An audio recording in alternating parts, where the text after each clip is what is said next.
I would like to talk something very classical, which is simply part of process, part of retreat experience, and something that even experienced meditators again and again can experience, but also can learn something from, because it's not always just the easy parts of meditation where one learns, but also when there are certain difficulties or hindrances that are arising. And I'm here using the word hindrance because it is the translation of a Pali word that is called nivarana, and usually they translate it as a hindrance. What kind of hindrance? It means it's a hindrance to be clearly in the present. It is to really be awake and present. It's also a hindrance to focusing the mind on an object. So, and there are a few mentioned in the texts. However, we may consider that this is something not specially Vipassana related or Buddhist related, but it is mind related. And that also other spiritual traditions are knowing that there can be certain mental, say, blocks or hindrances that arise in course of the practice, and that one has to take care of them, but also important to recognize them.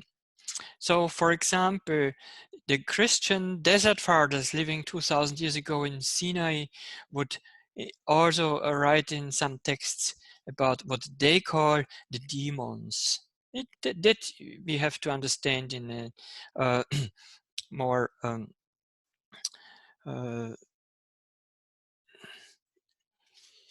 don't know the word, in a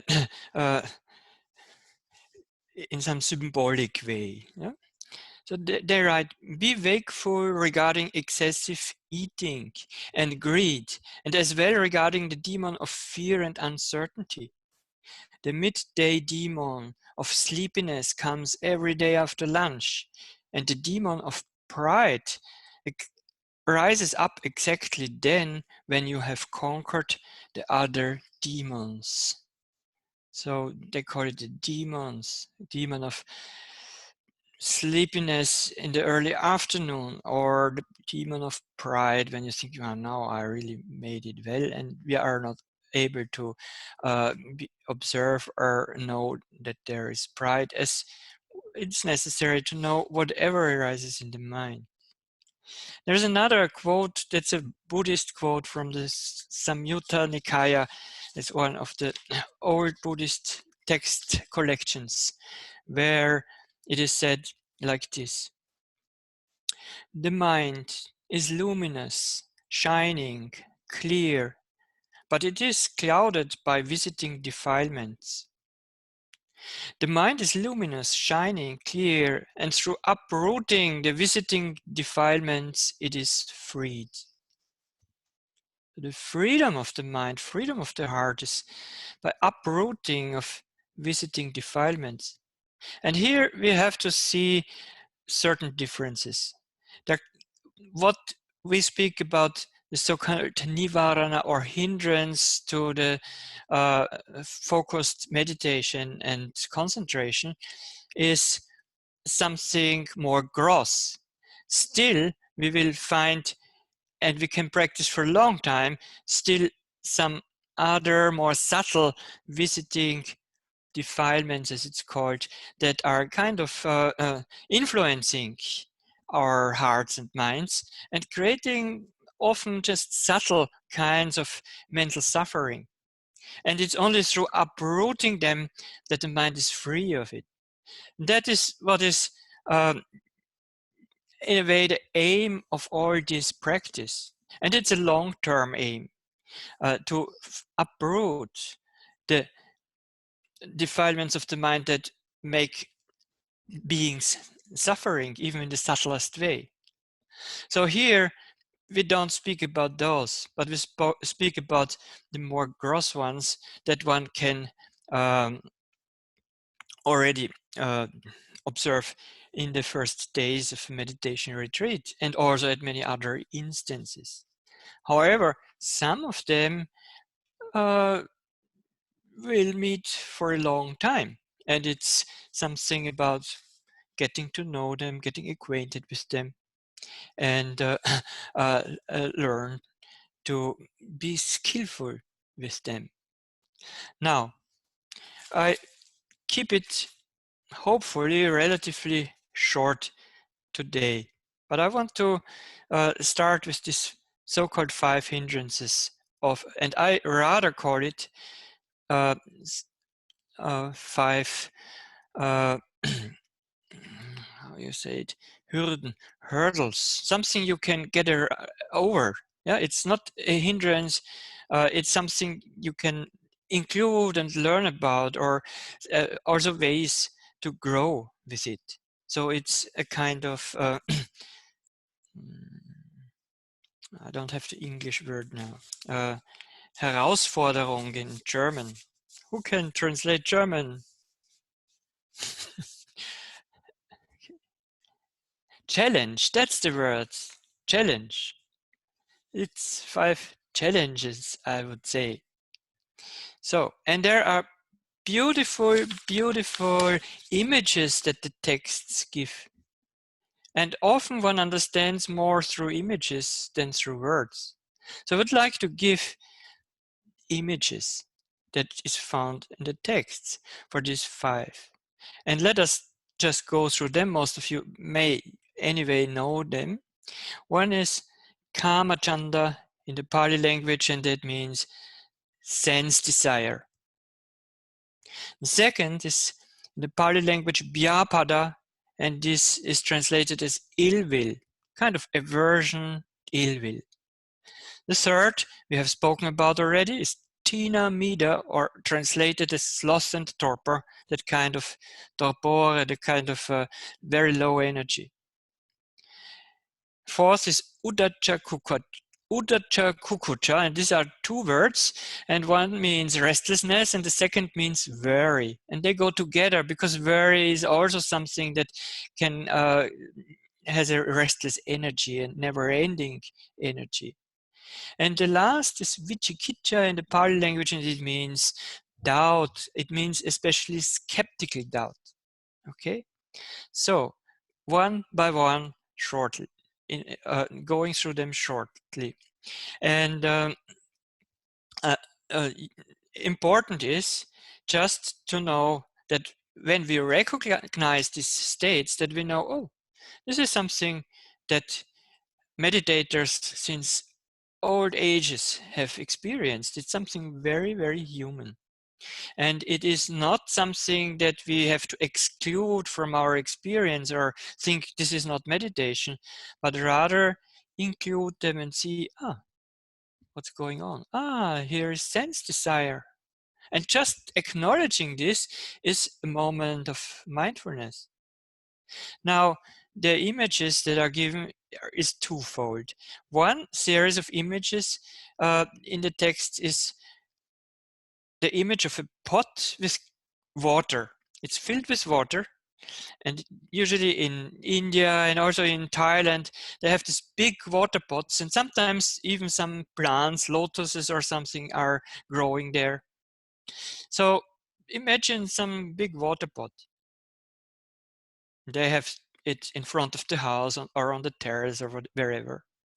So if the water is completely clear and you look at the water, then either you can see your image crystal clear, like in a mirror, or it could be that you can see to the ground and clearly to the ground. But it's a very clear sight. But if there are colors on the water, like, if you put oil into the water, then it gets quite colorful. And then you cannot see your image and you cannot see to the ground. And this is the image for the sense desire. You see the colors and you are not able to see to the ground, and you're not able to see your image, mirror-like image. That's the first image. And what does it mean? It means that when sense desire arises, actually the wording usually is something like that, the meaning under it.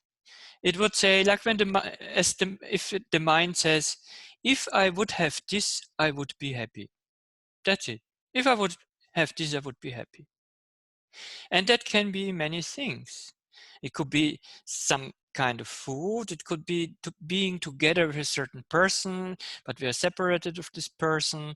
Or it could be, especially in these times, if I could move freely, if I could travel here and there, if I could meet people that now I cannot meet, and so on and so on. And uh, this can quite occupy the mind.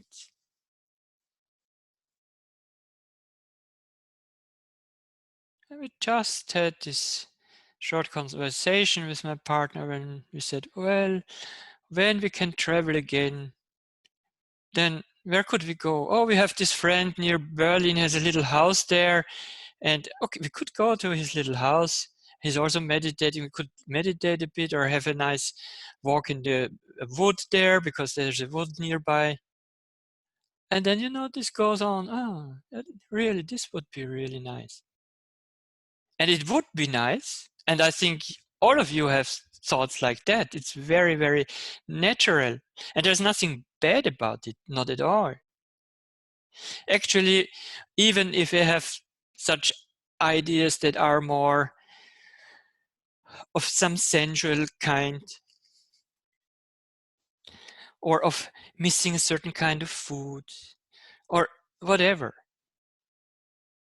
But what can happen in the meditation practice is that if it's unrecognized, it is moving us from the present to some better future. And here comes in the interesting image that another text about these 5 hindrances gives, also in this old Buddhist texts. And there the image is always how it feels. It signifies how it feels when the hindrance or the state was there, but then it has passed, when one is free from it. And here the image is like a slave. No, that's another one. Like someone who is indebted and he has paid back the debts and he has no debt anymore. So that's interesting to reflect on, because in a way, if we are really completely absorbed in this thought of, if I had this, I would be happy, then we're in a kind of way of indebted, because something is lacking and we need, or it feels like we need to fulfill this, unless that one cannot be in peace.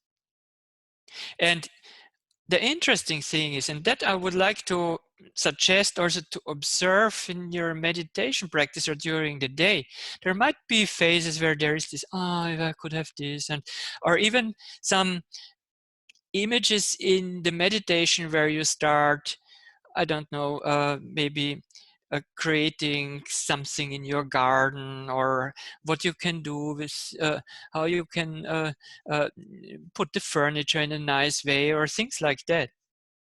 Or what you will cook once you can get everything in the supermarket, or whatever. And then see how it feels like. Sometimes it's very subtle. Sometimes it's even sweet, these thoughts, and we do not really want to let go of them. But often it also creates a kind of tension. It even can create strong emotion. This kind of feeling separated of that what seems to be so gratifying. And it always does one thing. The present moment doesn't seem to be really it. something missing. So in this way, it's a kind of being indebted. But see, once sense desire has passed, how does that feel like? In the text of the Satipatthana Sutta, it says one should observe what are the arising factors of, for example, sense desire. How do we nourish it? But also see how one doesn't nourish it, and also to be aware of it, how it feels when it is not there. When it's not there, quite peaceful. But usually one thinks peace can only be when the sense desire is fulfilled. But that's a wrong assumption. It also can be there when no sense desire is there. But of course, we do not reject it or push it away or have aversion towards, but rather the important thing is it possible to recognize it? There's sense desire. And it's natural, we are people, human beings with 5 senses, and these 5 senses, they want some food. But still, be aware of it. And it comes sometimes like this, sometimes very strong, sometimes in a very subtle way. So, sense desire is one. It draws one out of the present moment towards some seemingly better future. The second is the opposite, and it is ill will. Ill will rather often arises with something that seems to be disturbing right now in your meditation practice, or just around, or some sounds, or some people that are there, or of course also some people that come into your mind, and then the ill will starts, and so on. So here the image is that the clear water in this pot is cooking, it's boiling, and you cannot look to the ground. And indeed, it can be anger boiling. Yeah. So it's one way of ill will, of rejection. So here again, be aware of it, recognize it. And sometimes ill will can be very subtle. It can be quite, because there might be aches and pains, and then more and more one is in a defensive way, or wants to get rid of it, or wants to meditate it away, and things like that. And it doesn't allow to really open up and to be with whatever is there, because ill will says this underlying usually, if this would not be there, then I would be happy. It's exactly the opposite. If this wouldn't be there, I would be happy. Remembering one meditation month, 1 month, it was the first time that I practiced in Lumbini in Nepal with the Venerable Vivekananda. And at the time in the years 2000, there were only 3 meditators. It was very calm there. But it was not so calm, because in the meditation hall, there was a clock, and this clock made tick-tock, tick-tock, tick-tock all the time. Now, you are in a very comfortable position, because if you have a clock that makes tick-tock, tick-tock, tick-tock, you take it, put it out in another room or out of the window and whatever, and then you have at least peace of that. But there it was not possible, because I cannot remove a clock in the meditation hall of a meditation center. So I had to ask Venerable Vivekananda, the monk, and he said, no, this clock will not be removed, because you need to see when 1 hour is over, because there was no one to give the bell. So after 1 hour, you somehow at that time had to look at the watch and say, now the hour is over, now we can go from sitting to walking. So tick-tock was going on. And I thought, oh God, I have this for 1 month. And then I found out that there was another clock on the other side of the room, which also made tick-tock, but not at the same time, but a little bit different. It was two of them.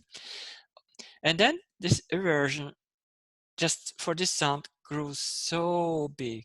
And I thought, if this wouldn't be there, then I would be happy. Then I could meditate, but I can't meditate because of this sound. And then all the attention just goes to the tick-tock. And then I thought, okay, now, good teacher, I will not report what you want to hear, rising and falling. I will report tick-tock. And would put the attention to the sound. And interestingly, this was the remedy, because I wouldn't just be stuck in aversion if this wouldn't be there, but kind of opening up to the sound, and just it became the meditation object. Not a very pleasant one, but interestingly, after a short time, quite a boring one. Or this tick-tock. And so, but then also not boring, because after some time again interesting, because there are many details in just one sound of tick and one sound of tock. So anyway, so if one can include that, what seems to be disturbing, and that can be certain sensations in the body, that can be certain sounds that you cannot avoid, then this can weaken the aversion.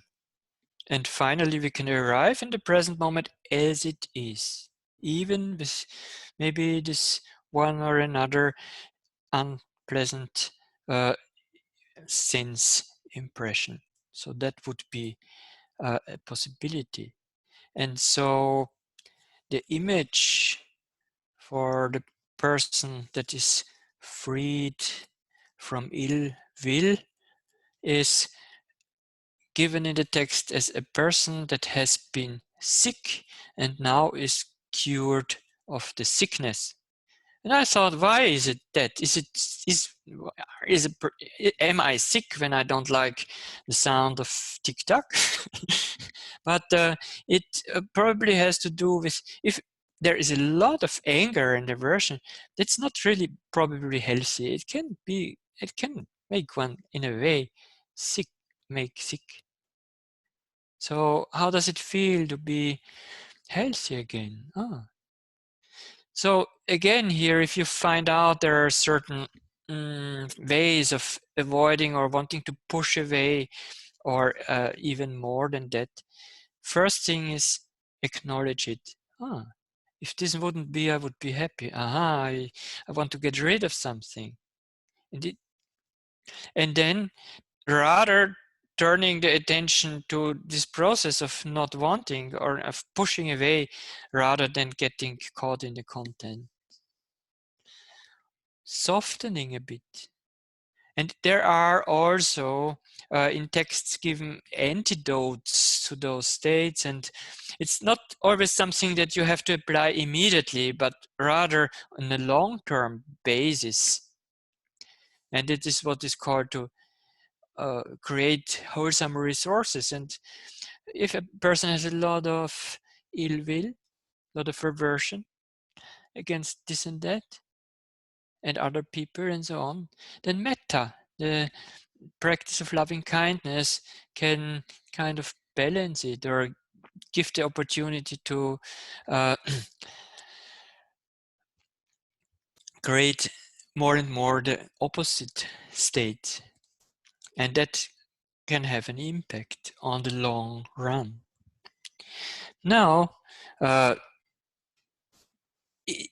these two, this desire and ill will or aversion, this is also on more subtle level, where it is not called a hindrance to the concentration working, and it's working on more and more subtle levels, even in quite high developed meditative states, very subtle they may be at work. And there it's more like disliking. There's just a slight liking, a slight disliking, a slight liking that becomes a kind of grasping. Oh, now I'm there, now I have it.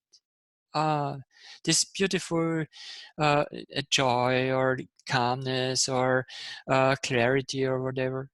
It's not that it shouldn't be there, but here a slight bending towards, a slight grasping. And this is also not complete openness. There is something that wants to keep something.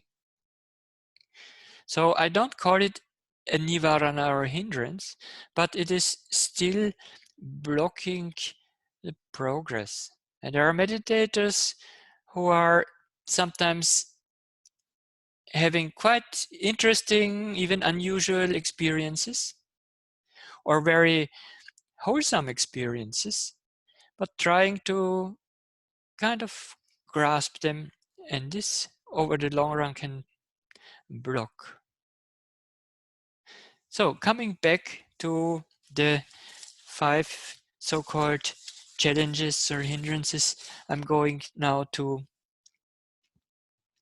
the Tinamida, the sloth and torpor, and we have talked about that, that this usually often in the beginning of the practice arises, and there's a lack of energy. With the lack of energy, there's usually a lack of joy, and and the mind is not really clear, dream-like states, and maybe hard to concentrate on the meditation object, uh, and one needs quite some,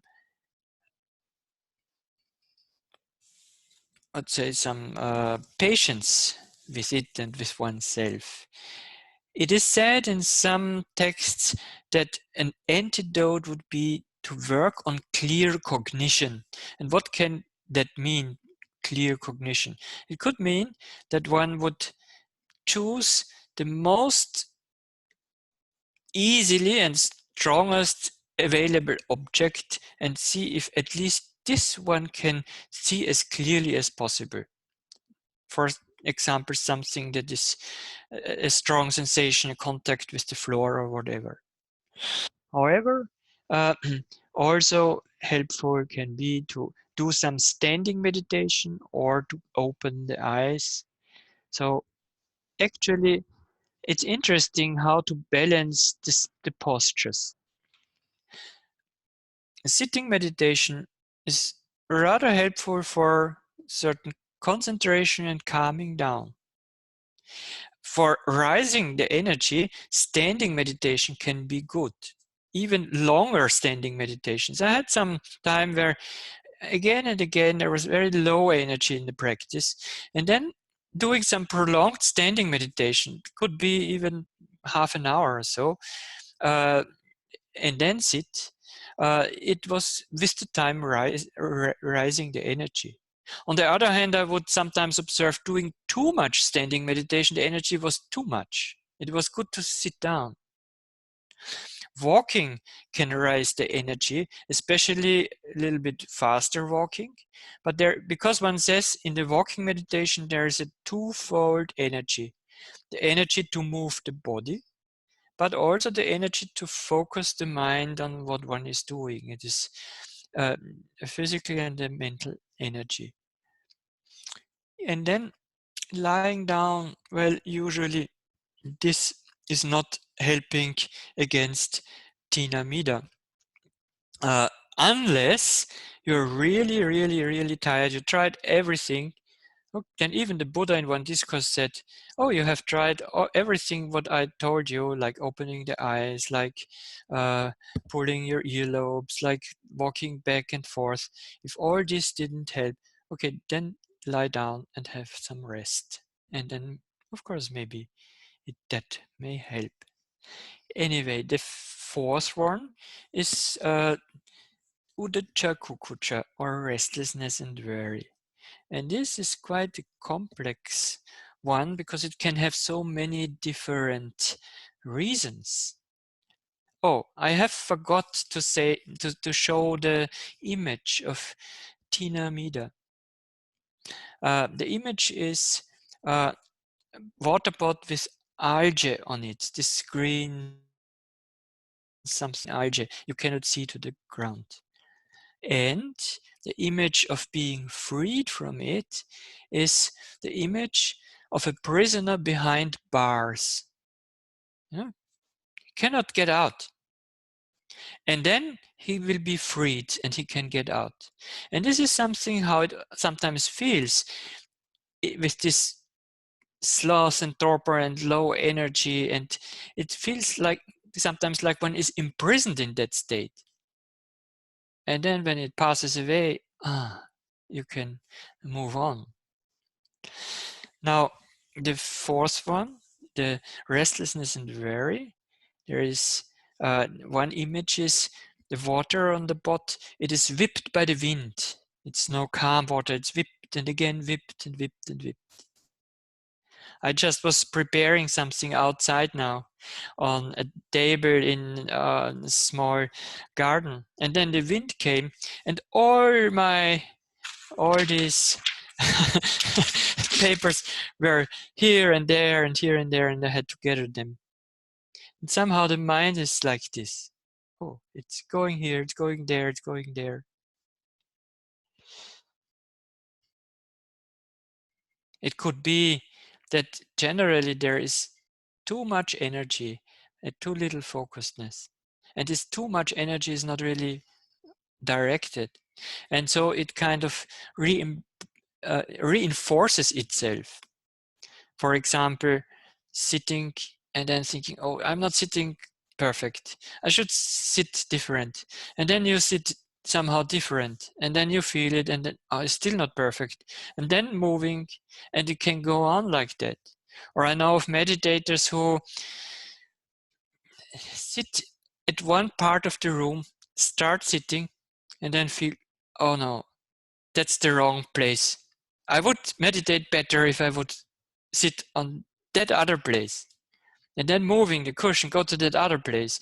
And then sitting, and after 5 minutes think, oh no, it's just restless mind, I can't concentrate. I should sit on that other place. So that's not really helpful. Just stay where you are. Have few objects. Don't let the mind jump here and there. Sometimes this restlessness arises because one is pushing too much. One is too pushy and striving too much, and this can agitate the mind. That could be another reason. Worry is somehow related to it because worry also keeps us restless. And the antidote to worry, what you think is the antidote to worry, in the text it's mentioned as taking precepts. It is because if we keep them, there's nothing we don't need to have remorse about something. But also it's often related to guilt. And another, not antidote, but how to work with it is, well, to also to learn to forgive for past things, learning to forgive not to be perfect, and so on. And not thinking that we can solve worry by thinking it over and over again to the end. But rather also allow yourself to not think anything to the end.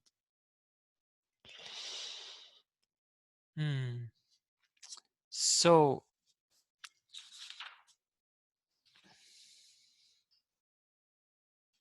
the image of being freed or free of restlessness and worry is the following. A slave ordered by this person who is kind of owning the slave has to do this, and then he has to do that, and when he finished he orders him to do something else, and he again and again is ordered by his master to do something. This is the restless mind, this and this and this and that. And then being freed from slavery and being a free person, this is the image of being freed of restlessness.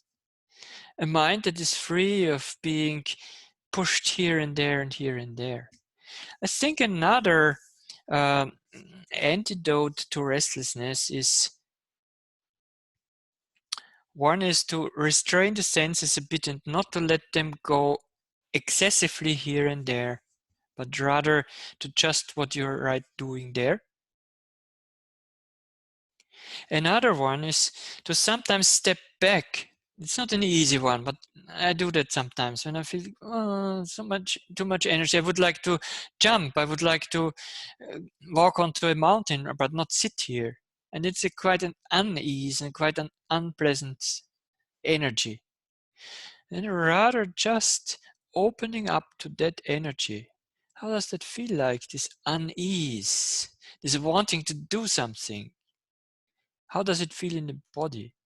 And it's unpleasant, but mindfulness can create a space for it, and through that one would not feed it more and more. And it is like some old text gives the image ashes that is in the air because one is somehow whipping up the ashes. One needs to give the ashes the time to fall back to the ground. But if you're kind of doing something like this, the ashes are more whipped up. So to resist restlessness, it's just whipping it up even more. So one meditator today said something interesting regarding maybe not restlessness, but a lot of thinking. Little thoughts, but again and again thoughts. And the person said, rather than fighting these thoughts, rather than resisting these thoughts, just being with the physical sensations of the body and allowing these thoughts, eventually it made them rather recede than becoming more, because the person didn't feed them, but also didn't resist them. They were just going on. But give them space just to go on, and at the same time still feel the body. So that's a few suggestions. And now we come to the last of the so-called 5 hindrances or nivaranas, or I call it also challenges. And that's the skeptical doubt. And the skeptical doubt usually arises when the other 4 have been there, or some of them have been there. And this is what some people call the multiple hindrance attack. There is some sense desire or aversion, and then after aversion one starts again, or one gets restless, and at the end one gets doubtful and thinks, oh, I can't do it, and for what is this good for, and so on. And we have to see the difference of 2 kinds of doubts. There can be a doubt that steers up interest, where we say, well, I'm not sure, but I want to know it. I want to experience it. It gives energy to try something out. It gives energy to step into something, to step into practice. Let me see what this does with me. Let me experience that. But there is this doubt that is the opposite, that is a skeptical doubt where one kind of freezes, or one has this sense of stepping out of the practice to some point out of practice, out of meditation, and from there evaluating and thinking, is this good, or maybe this is not good, and first wanting to have an answer before being open to step back into awareness. And so it is also here important to recognize it. And there's one interesting thing that I found here in an interesting book that I really can, those who practice for longer time and have quite some already some experience, this Satipatthana, the direct path to realization of Venerable Analayo, because here there is in detail a lot about this establishing of mindfulness written as it is in the text. And here he quotes also some commentaries, and one commentary gives us an antidote to the skeptical doubt, what is called a strong commitment. If we have already strong commitment to this practice, then skeptical doubt can arise, but it will not completely block us. We will learn to live with it. So there are times where we don't know why we do this, but we do it. I don't know if someone knows that. I don't know why I'm doing this, but I do it. And then after some time, these doubts are often quickly disappearing, usually then when it becomes more pleasant. Usually then when we feel nourished again. Yeah? Skeptical doubt can also be a kind of uncertainty. It could also mean that one is not sure, should I feel the breath at the nose or at the abdomen? In the past I did here, now they say here, and one is not deciding. Important is to decide. It's maybe not so important if you decide for this or that, but to be decisive. Otherwise, it's neither this, it's nor that. So, doubt in the image of the pot with clear water, which is not always clear, is mud in the water that is stirred up and then you cannot see to the ground. And the freedom of doubt, that's something beautiful, free of doubt, really having faith, but a faith which is verified because experience is creating the faith and the confidence, not just in mindfulness, not just in the teaching of the Buddha, not just in the Vipassana practice, but also faith and confidence in yourself. That, oh, I'm a human being. I have the ability to grow. I can do it. And sometimes doubt is self-doubt. Oh, or they all can do it, but maybe I can't. And probably often we already have a habit of, some people have a habit of self-doubt.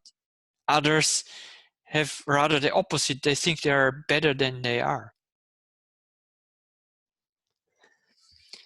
Anyway, the image of skeptical doubts, when it is overcome, at least temporarily, but uh, there is a possibility of completely overcoming it regarding the practice because one really has seen very deep into it. So the image is someone who is crossing a desert and is lost in the desert. Skeptical doubt is like being lost in a desert. We don't see the end of the tunnel. We don't see the end of the barrenness. But then seeing a way out of the desert, coming back to where it's green, to where it's water, to where fruits are growing and so on. So having crossed the desert and seeing the way out of the desert, and like this, it can feel when skeptical doubt has vanished, at least for a while. One sees a direction again. Yeah? So here again, important, and that's actually why I give this talk every time again, even it might be boring for some of you who hear it again and again. Because I want everyone to know that these five, the sense desire, the ill will or aversion, the torpore, the worry and restlessness, and the skeptical doubt is integral part of the meditation practice. We meet it, and it is important to recognize it and not to feel bad about it or think something is going wrong. It's part of the practice.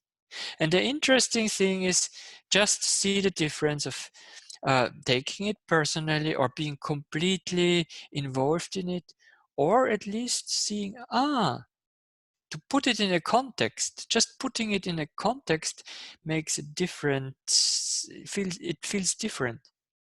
This is why in the so-called 4 establishment of mindfulness, one is mindfulness of the body, the second is mindfulness of feeling, the third is mindfulness of the mind or mind states, the fourth is mindfulness of Dhamma, and here it is more meant to put experiences in a context.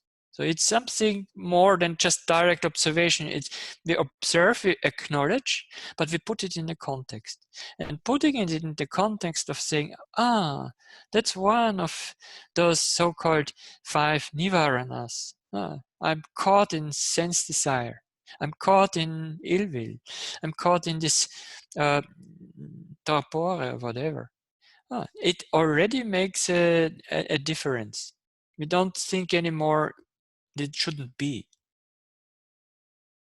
It's part of practice. And still see how to nourish it and how not to nourish it. This is the kind of probing and keeping interest. How do I nourish doubt? How do I nourish restlessness? How do I nourish ill will? And then maybe not nourish it so much. Or it is said that it doesn't nourish it. It is more the opposite if we give wise attention. Now I could talk a lot about wise attention, but it's maybe too much for now. Wise attention means to really look at the state rather than being 100% drawn into it. This is how desire feels like. How does desire feel in the body? How does ill will feel in the body? How does this feel like? Is it a state of peace and calm or not? Not judging it, just knowing it. How feels this low energy, torpore? I had meditators in interviews who could speak 5 minutes about what they observed in the state of this dreamlike little energy state of sloth and torpor. So that showed me, interesting. Still in this state, if interest is there, the right attitude is there, you can even observe something there. And that shows that one is not fighting it. If you fight it, you have the second hindrance of ill will. Then you have 2. So I think that should be enough for today. And I have to see.